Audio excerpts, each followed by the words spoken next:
It's Tuesday night. You know what it means? It means YouTube Live, and our guest tonight is none other than the head coach and general manager for the Charlottetown Islanders, Jim Hulton. Jim, welcome back on the YouTube Live. I'm happy that you agreed to chat with us tonight.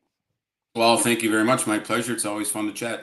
Yeah, it's always I always say that, and it's not because you're there and because I've known you for the last couple of years, but you're so good at doing this, and really happy to do it one more time. And let's start right away and talking a little bit about hockey.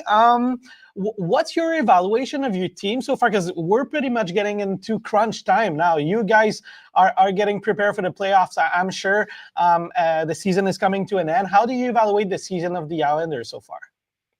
Well, for ours, it's really been two different types of seasons. We had a horrible start. We were 3-10, 1-1 at the end of October, and things weren't looking very good at all. Made some personnel changes, and then made some more at the Christmas trading period. And for whatever reason, we just seemed to have found a good mix and a good chemistry. And our 2025, since we flipped the calendar, has been much better. We're back to 500 now. We're secured in the playoffs and excited, just trying to get healthy and start playing well heading into the playoffs.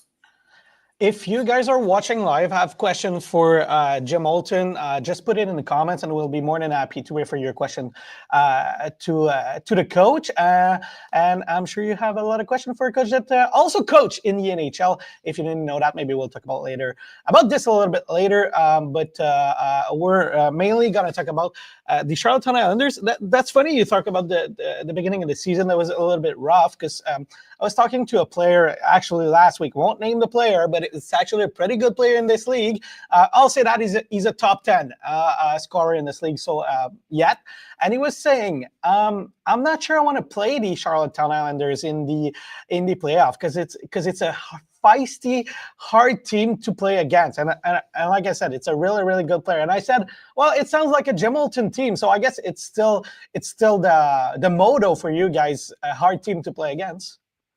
Well, I think that's something that we've always taken pride in, and we try to think that it's part of our DNA. So some of that style of play gets passed on from generation to generation, from player to player, and that's the one beauty of junior hockey is that even though the players leave, there are some legacies that are left. We've had a number of great, gritty, competitive leaders over the seasons that have kind of set the template for how we want this franchise to play. So whether we're at the top of the standings or at the bottom of the standings, we hope that the one thing when a team leaves our building, we hope that they walk away respecting how hard that we play on a nightly basis. Obviously, in junior hockey, it's more like cycle, and you guys have been at the top of the cycle not that far ago. I mean, you were in the final against Shawinigan. Sadly for you, you were on the wrong side of it a couple of years ago. But where do you feel your team is back now? You're pretty much middle of the pack in the ranking. Are you guys? I don't know if it's the good word, but on time and on pace for a new winning cycle in Charlottetown? I think so. I think when we first of all, when we embarked on kind of the load up to take the run of the championship, regardless of how we fared that season, we knew that there was going to be a price to pay. We see it all the time in junior hockey, and we certainly have paid it. We paid it the last couple of seasons.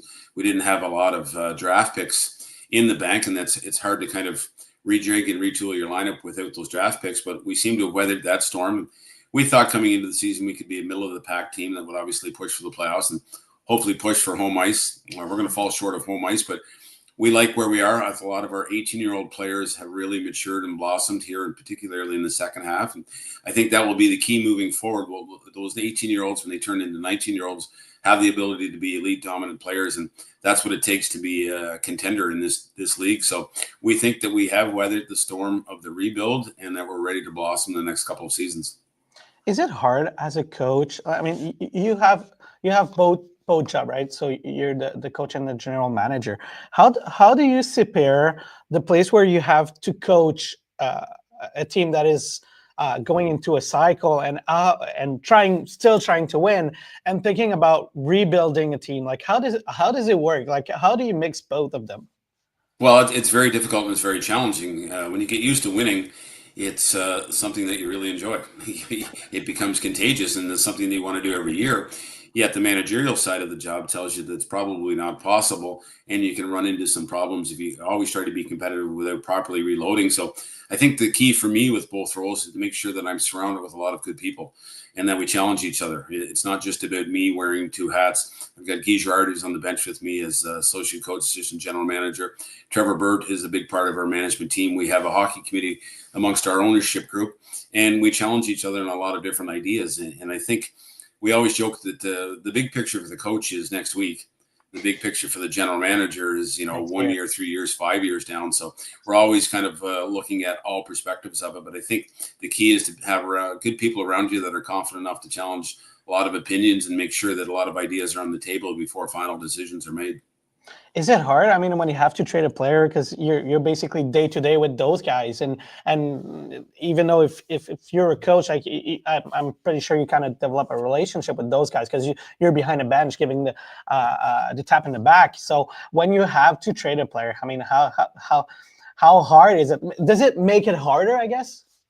Well, it certainly does because you have a different relationship as the coach than if you're a separate general manager. And sometimes as a GM only, you can distance yourself a little bit from your current roster, knowing that you're going to have to make some of these emotional moves. When you're there on a daily basis as the coach and the GM, your connections, your emotional connections are a lot stronger than they are in the singular roles. So the two things I hate the most about my job are number one, releasing players at training camp, and then number two, trading players. It is very, very difficult. There's a lot of emotion involved in both sides. I never wanted to come across as being quote unquote a business decision because this isn't just a business. This is people that we're dealing with and there's emotions involved. And I think probably players sometimes forget that the coaches and the managers have emotions as well because we get very well versed at hiding those. But in our moments behind the scenes, there's some very difficult days when you have to trade players.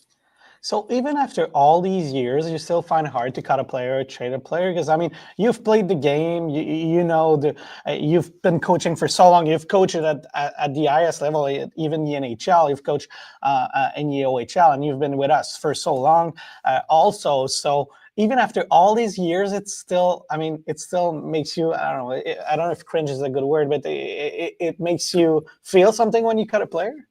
Well, absolutely it does. And the day that stops bothering me is the day that I'll quit because, again, you step back and it's the old adage, we don't coach hockey, we coach people. And people have emotions and have feelings. And I think part of being a good coach is understanding that. All our players have different forms of things that motivate them. And big part of our job is searching for that. So, again, you form bonds and you admire what your team and your players do for you on a daily basis as the coach. And as the manager as well. So when you have to say goodbye to someone, you're closing the door on one guy, but you're opening opportunities for somebody else. So there's the good and the bad of it. But yeah, it definitely does still bother me. And I hope it never stops bothering me. That's so interesting. I mean, I love it. Season is coming to an end. I was talking about this a little bit earlier, basically 2 weeks, not even 2 weeks left to the season. You guys are qualified for postseason. How do you manage the last couple games, knowing that, I mean, you have to look at the playoff, but you still have games to play before that? So what's the logic? Is it like getting the guys ready for the playoff, or it's still game by game process? Well, for us, we're in a position where we can still move up in the standings. And in order to do that, we probably have to win a minimum of 4 of our final 5 games, if not all 5. But there's definitely motivation. We're in 7th seed right now. I think we can get as high as 6, and the logic tells you that the higher up you are going to get a so-called weaker opponent. But there's a lot on the line for us, and I've never been one to rest players. I'd rather players be in the groove and in the mold. For us, we've had difficulty staying healthy all season, so that's been one of our biggest concerns. So we have a couple key cogs out right now that we want to make sure that we can get them back in a game or two prior to the playoffs, just to get a little bit of the rust off. Yeah, that makes a lot of sense. Is it like, and I'm sure you don't have to answer if you don't feel comfortable to answer that, but is it the same thing with your goaltenders? I mean, sometimes the coaches will try to relax goaltenders. Are you going to apply the same logic for your goaltenders as you apply for your players? Pretty much. We've had the luxury of having a great tandem this year. We've been able to play both of our goalies. We have obviously our veteran overage and Nicholas Ruchia, who's been there, done that, been in the playoffs, went deep with a really good Cape Breton team last year. And then we've had Donald Hickey, a rookie who's come in and been probably above and beyond our expectations. What that has done is allowed us to kind of share the workload. So we're very confident that both guys are fresh. I mean, I think we're probably going to lean on Ruchia down the stretch just because of his experience. And if you look at junior hockey, it's usually the experienced goaltender that can win those battles. But, both guys are going to play because of the makeup of the schedule here in the final five. We'll use both of them and then make our decision as we head into the playoffs. Talking about Nikola Ruchia, I was actually there when he had the phone call when he knew that he was pretty much traded, because he was in an event where I was. It was really a coincidence, and I think at that moment it was a little bit shocked. I'm not sure if he was expecting to be traded or anything, but he has been pretty good for you guys this year. How do you feel Nick has been doing for you guys? Well, he's been really good, and I think just to go back on what you mentioned, trades are difficult no matter when they occur. But when you've been with one organization for 4 years, I think the longer your tenure is with a team, the harder it is to say goodbye. And in Nick's case, not only that, but he really saw them from rags to riches type of story with Cape Breton. He went in as an underage rookie and had some tough nights, as their team did, as a young team, part of a rebuild, and then saw it right through to last year when they went on a bit of a magical run. And the whole city embraced them. So that's difficult to go out on that high, knowing that the big team coming back. But Nick has impressed us with his professionalism. He's come in. We knew that he'd done a great job last year in mentoring Jakob Malolta in net. So we knew that he would be a great mentor for Donald Hickey, and he certainly has been. He certainly hasn't disappointed there. He works well with our goaltending coach, Paul Drew, and he's been exactly what we anticipated getting. And we're excited because we think his best hockey lays ahead of him in the playoffs. Yeah, and we'll hope that this year, if he makes it to the playoff, he's going to be in the playoff. That's a sure thing for now. But I don't know if you heard that, but last year he lost a pad before a game. I did not know that. You know the story? No, it was. I won't talk about it because in French we're gonna speak with Nicolas Richard. I'm gonna come back with that story, but he actually didn't have a pad. Like I think there's they forgot a pad somewhere at the airport in Montreal, and I was actually the guy who brought the pad back to Baie-Comeau. Like I drove back to get his pad, and I actually at this time I was asking if I could do content with that, and the team wasn't too sure if I could do content with getting the pad back. But it was such a good story. Now that it's all over, I don't mind talking about it. But I hope for you guys he's gonna have his 2 pads for the all playoff. Well, if he does miss one, you know how superstitious hockey players are. We're going to call on you, as you know. You might have to make the trip to the Maritimes. Maybe, but he lost a game that night, so maybe you don't want to call me. I mean, yeah. I don't know. I know how you guys are superstitious, but yeah. But I'll be happy. I'll be happy to get the pad to Nick for sure. But I'm not sure it's going to be a winning strategy. Talking about your players, there's a lot of team that has superstar power. No offense to your team, but like you don't have like high draft pick in the NHL so far. You have more of a young team. But talk to me about Matthew Butler and Ross Campbell that have been so good for you this year. Well, we talked at the start of the interview about some of our 18-year-olds that have blossomed, and those are 2 of the names that come to mind.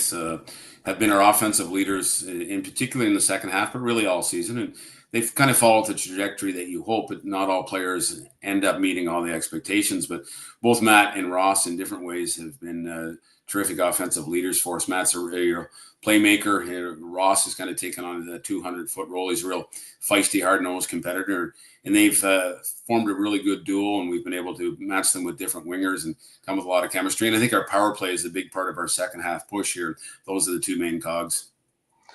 Interesting. The reason why we do these interviews live is because we can chat with our fan too. And now I'll have to trust our fan here. So I'm pretty sure you know that fan because he's one of the most recognized fan in the queue.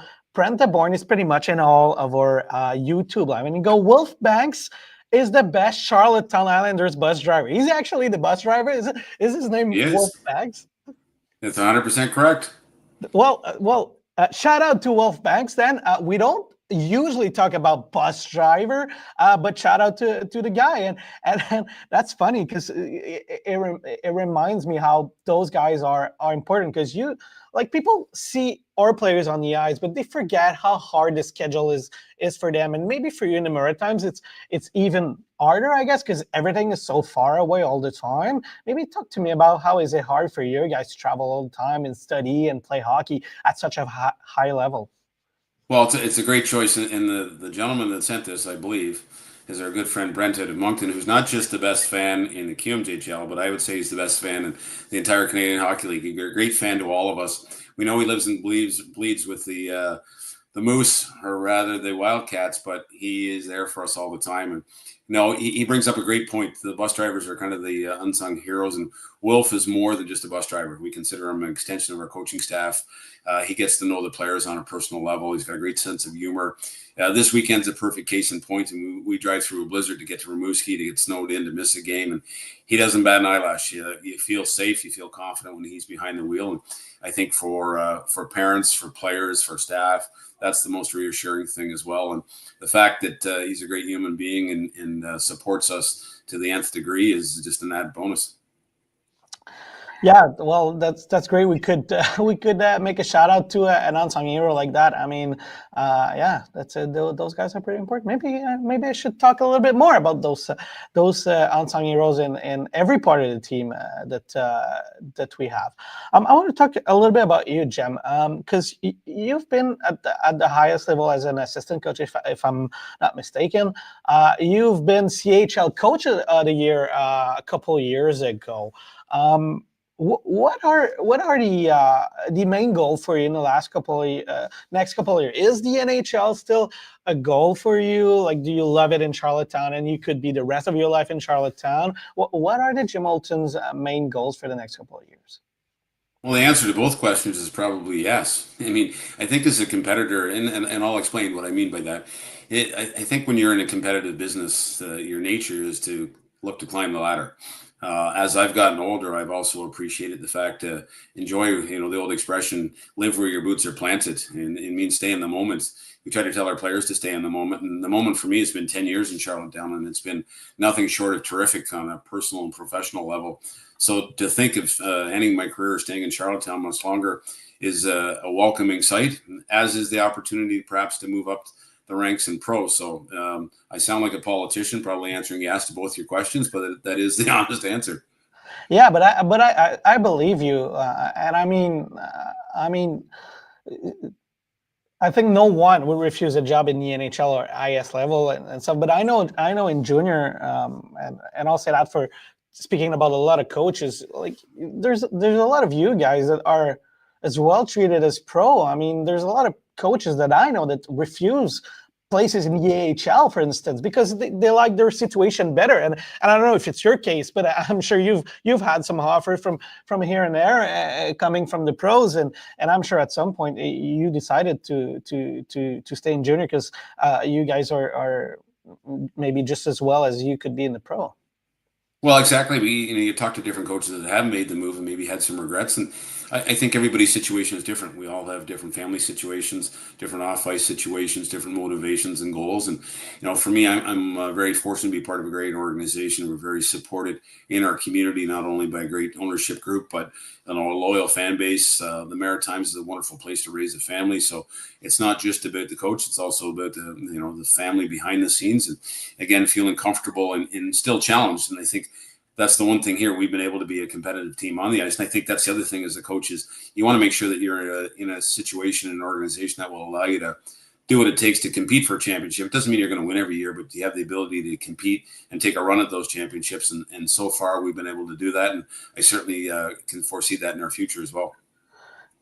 I don't want to give you free compliment just to do it, but I mean, being coach as long as you have been, I mean, you've been coach in other leagues before, and you've been with Charlottetown for almost 10 years now. How do you explain that there's in a job where you're always on, I don't know, on your way out almost? I mean, every coach, most of the coach, they don't last that long. Like, what's the secret of your success? Well, I think you learn from your mistakes, and maybe it's because you keep making mistakes, you keep learning a lot of lessons. But early in your career, if you look at, I moved around a lot. It wasn't that situation, and it's difficult as a young coach.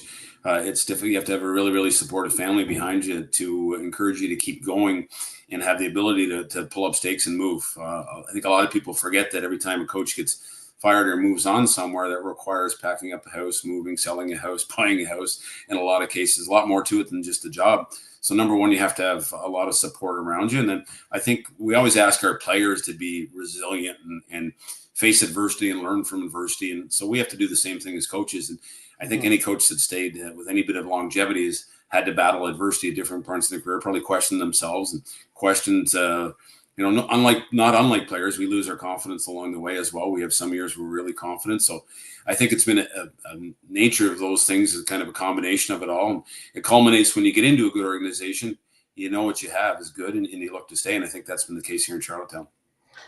And is there a difference between the Jim Hulton that, or maybe a lot of difference, that got here maybe 10 years ago, and the one that is coaching behind the bench the next game? Like, did you change a lot as a coach? Yeah, hair color. Yeah. I didn't expect that answer. You got me there. Yeah. I'm sure. Yeah. Well, I mean, if it's the only thing, I mean, you were ready to get there. But yeah.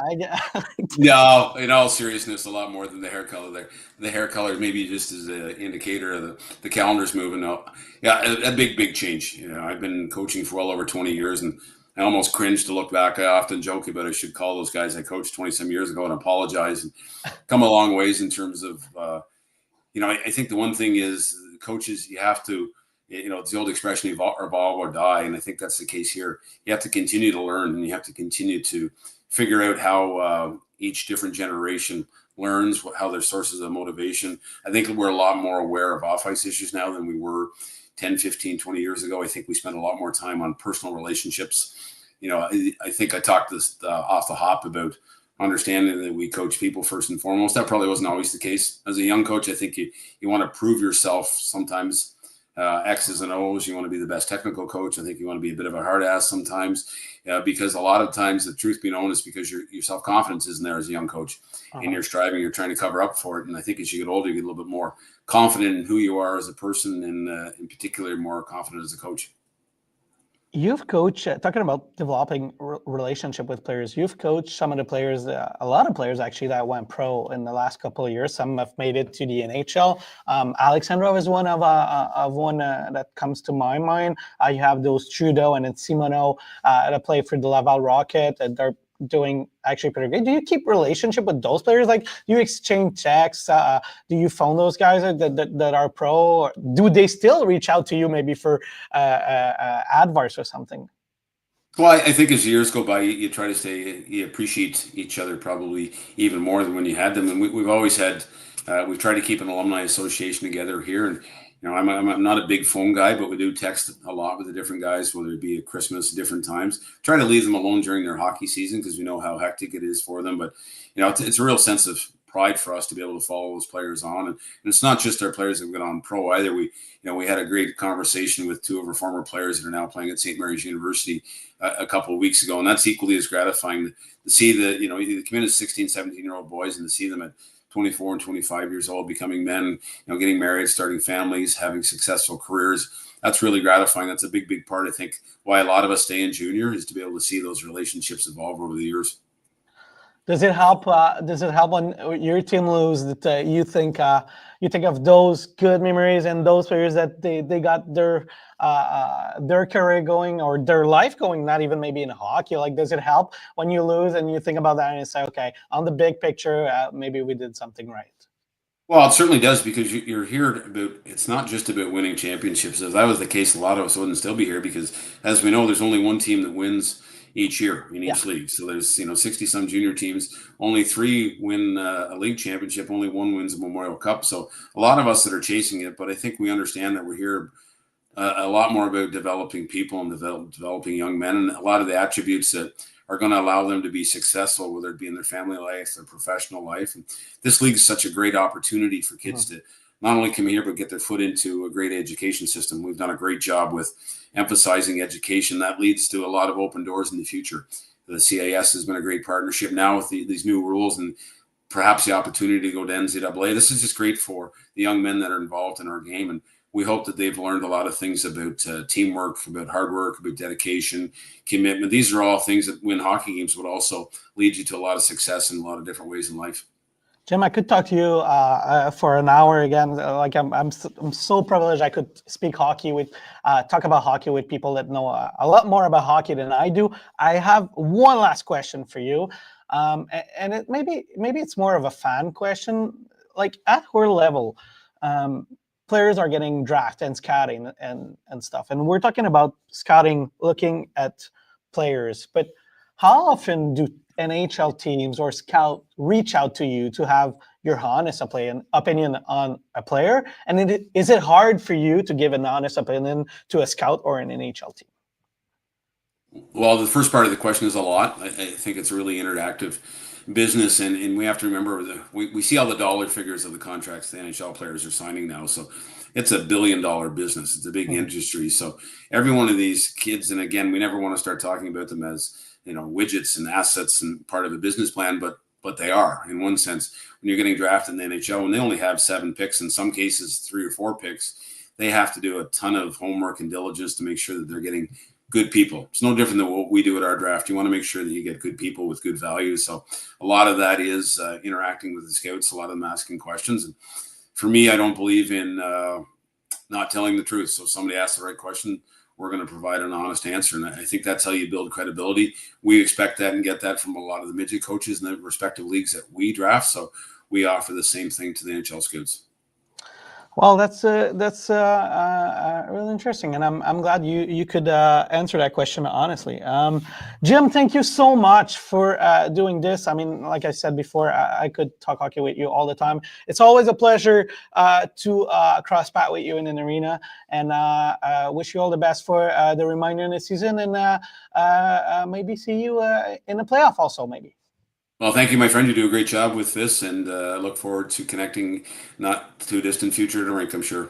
Yeah, that would be awesome. Thank you so much, Jim. If you're watching in English, know that in about 45 minutes, we'll do the QMJHL Cup announcement. It's going to be live on our platform. And in French, we're going to talk to your goaltender, Jim, Nicolas Rucha, in French. Thank you again, Jim, and have a good night. Thank you. Thank you.